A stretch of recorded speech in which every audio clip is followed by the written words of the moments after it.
अस्सलाम वालेकुम। उम्मीद है आप लोग बिल्कुल ठीक होंगे। और तो आज का जो मेरा न्यू टॉपिक है वो है एग्ज़ाम्स के हवाले से। आपके फाइनल टर्म्स स्टार्ट होने वाले हैं, तो मैंने सोचा ये बहुत ज़रूरी है। ये एक ऐसा टॉपिक है जो सबको हेल्प करेगा। तो सामने आपके जो हेडिंग है वो तो आप लोगों ने देख ली होगी, मेमोराइजेशन। इसमें यानी कि जो हम कैसे याद कर सकते हैं अपना होल सिलेबस, क्योंकि हम पेपर तो हम याद तो सब करके जाते हैं, लेकिन हम जब लिखने बैठते हैं तो हम सब भूल जाते हैं, या ये होता है कि हमें याद नहीं हो पा रहा होता, क्योंकि इतना लेंदी सिलेबस होता है, इतने टॉपिक्स होते हैं, इतने यानी कि पेजेस उसके होते हैं, हर टॉपिक के इतने बड़े बड़े पेजेस होते हैं, यानी कि बहुत ज़्यादा लेंदी हो जाता है, तो हम याद नहीं कर पाते। तो फर्स्ट है जो आपको याद रखने में आपको मदद करेगा, तो मैं आपको उस टॉपिक के लिहाज से बता रही हूँ। तो जो फर्स्ट है चंकिंग। इसका मतलब ये होता है कि जैसे कि कोई एक नंबर है, सही है, आपका फ़ोन नंबर होता है, किसी का मोबाइल नंबर होता है, जैसे कि ये एक मोबाइल नंबर है, सही है, मैंने ऐसे ही लिख दिया। तो जी इसको मैं हाईलाइट कर दूँ, वेट,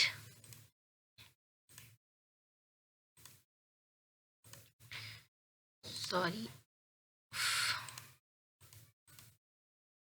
हो क्यों नहीं रहा, चले हो गया। तो मुझे ये बताना था कि जैसे कि ये एक चंकिंग ऐसा प्रोसीजर है, इसमें आपको पेयर्स बनाने पड़ते हैं। वेट, चलो मेरा गला ख़राब है ना, तो मैंने पाउस कर दिया था। तो आपको पेयर बनाने पड़ते हैं, किसी का भी मोबाइल नंबर हो या कोई हेडिंग हो तो आप उसका पेयर बना लें। जैसे ये 05 है तो उसका एक पेयर बन गया, फिर ये 63 है तो इसका एक पेयर बन गया, 88 है इसका पेयर बन गया, 93 इसका पेयर बन गया, सही है। इसमें पेयर बनाने होते हैं, यानी कि जो बहुत बड़ी हेडिंग होती है आप उसको यानी कि पेयर बना के याद कर सकते हैं। अगर आपको 2 में जैसे कि 2 के मैंने पेयर बनाए हैं, सही है, अगर आपको इसमें याद हो जाता है ईज़िली, और कोई बड़ी से कोई हेडिंग वगैरह है जो भी है, तो आप उसको 3 का पेयर बना सकते हैं, सही है। जो दूसरा है हमारे पास स्पेलिंग।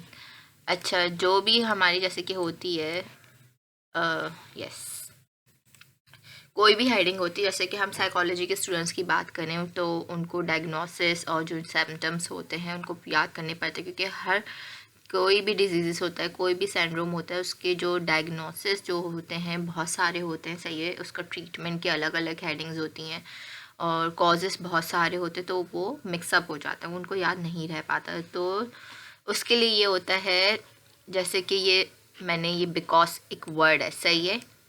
अब मैंने जैसे कि कोई भी डायग्नोस हमने करना हो किसी किसी चीज़ का भी, तो ये बिकॉज है, हमें ये स्पेलिंग याद करनी है, सही है।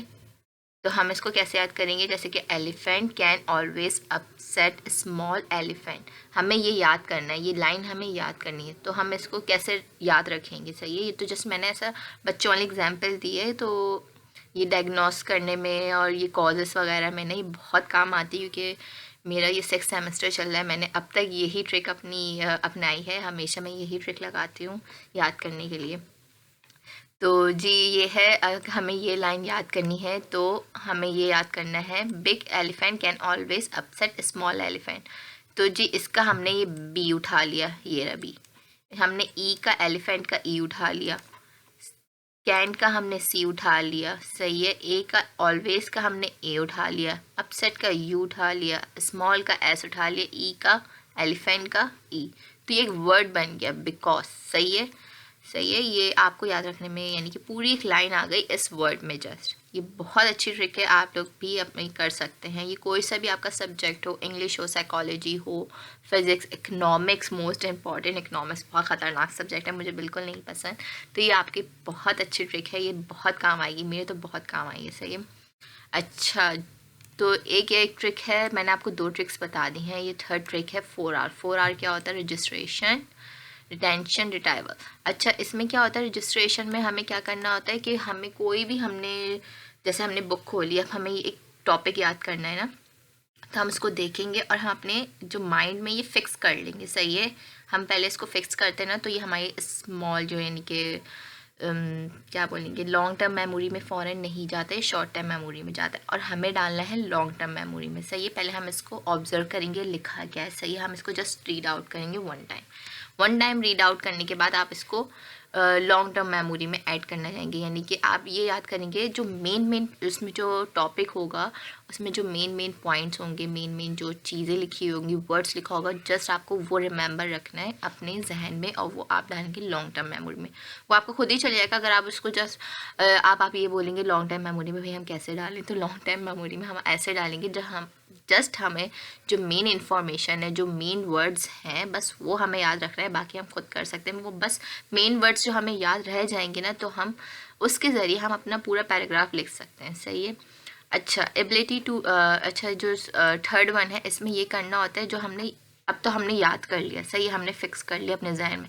अब हम इसको सोचेंगे आंखें बंद करके और रिकॉल करेंगे कि हमने अपनी बुक खोली थी, उसमें लेफ़्ट साइड पे ये हेडिंग्स थी, ये टॉपिक के नाम थे, और जो राइट साइड है उसमें ये टॉपिक्स थे, और उसकी जो फर्स्ट लाइन था उसका ये था, यानी कि ये लाइन लिखी थी। सही है। Brain ability to remember information, ये लाइन राइट साइड पे लिखी थी। हम अपनी जस्ट आइज़ क्लोज करके जो हमने कैप्चर करा है ना अपनी आँखों से, जो हमने सेकंड जो लॉन्ग टर्म मेमोरी में डालने के लिए जो हमने एक कॉपी का हमने प्रिंट निकाल लिया, समझे, अपने जो ब्रेन में ना इसका प्रिंट कॉपी कर लिया। सही है। वो हम कैप्चर जो हमने जो करा है ना, इसको हम अपने आंखें बंद करके इसको रिकॉल करने की कोशिश करेंगे कि वो कौन से पेज में था, कौन सी लाइन में था। तो ये भी बहुत अच्छी ट्रिक होती है, ये भी बहुत काम आती है, क्योंकि मैं ये ट्रिक्स अपने एग्ज़ाम्स के लिए हमेशा ये ट्रिक्स करती हूँ।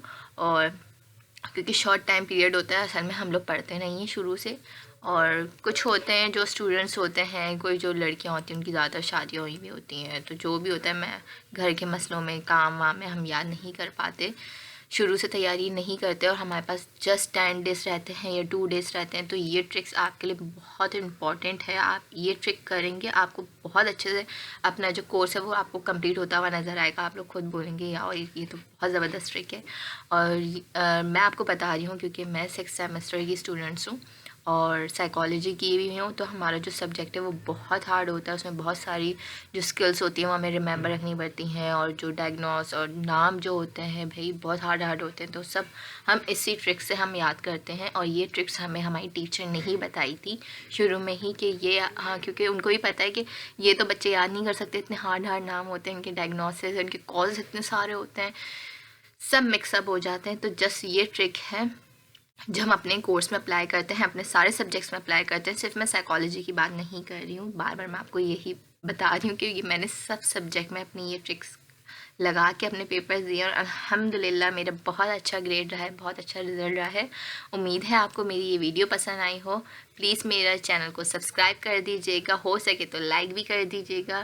टिल देन टेक केयर, अल्लाह हाफ़िज़ and best of luck for your final exams. और अगर आपको किसी चीज़ की ज़रूरत हो तो मेरी जो टीम होगी वो आप बस कमेंट में बता दें कि आपको इस जो नोट्स वगैरह हैं, पास पेपर इस की ज़रूरत है, तो हम आपको वो प्रोवाइड कर देंगे, उसकी हम अलग से वीडियो बनाएंगे।